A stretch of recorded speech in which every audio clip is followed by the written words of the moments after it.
Sa crnim i žutim sokom tržištu predstavljamo novi proizvod i ulazimo u kategoriju gaziranih bezalkoholnih pića.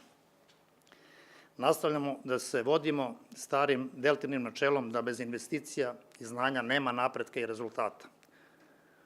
Uvezli smo i instalirali novu opremu za proizvodnju ovih sokova i to je investicija vredna 1,4 miliona evra.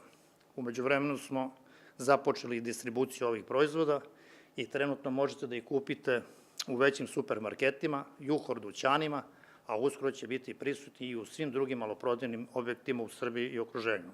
Za vrlo kratko vreme, što je veoma interesantno, postali su hit na društvenim mrežama i mislim da svi zajedno možemo da očekujemo interesantnu marketing kampanju narednih meseci.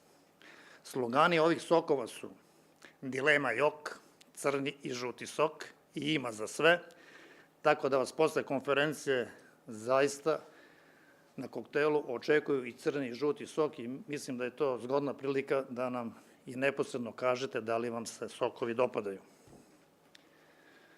Funny Fit kompanija i dalje održava lidersku poziciju u kategoriji cerealija. Kroz brand Funny Fit vidite redizajniranu ambalažu Funny Fit muslija i uskoro ćemo predstaviti tržištu nove proizvode ovog brenda. I ono čemu uvek pridajemo izuzetnu pažnju, kao što vidite, širimo svoje poslovanje i nastavljamo da ga širimo, uvodimo nove brendove na tržište, nastavljamo da inoviramo, izlazimo u region i u Evropsku uniju, a da bismo ostvarili sve naše ambiciozne planove, mnogo puta smo ponovili da su neophodni i najvažniji kvalitetni ljudi. Ove godine konkurs za 6. generaciju mladih lidera raspisan je ranije nego inače, krenuli smo već u maju. Delta Holding kroz program Mladi lideri već 6 godina zapošljava mlade, talentovane ljude bez radnog iskustva.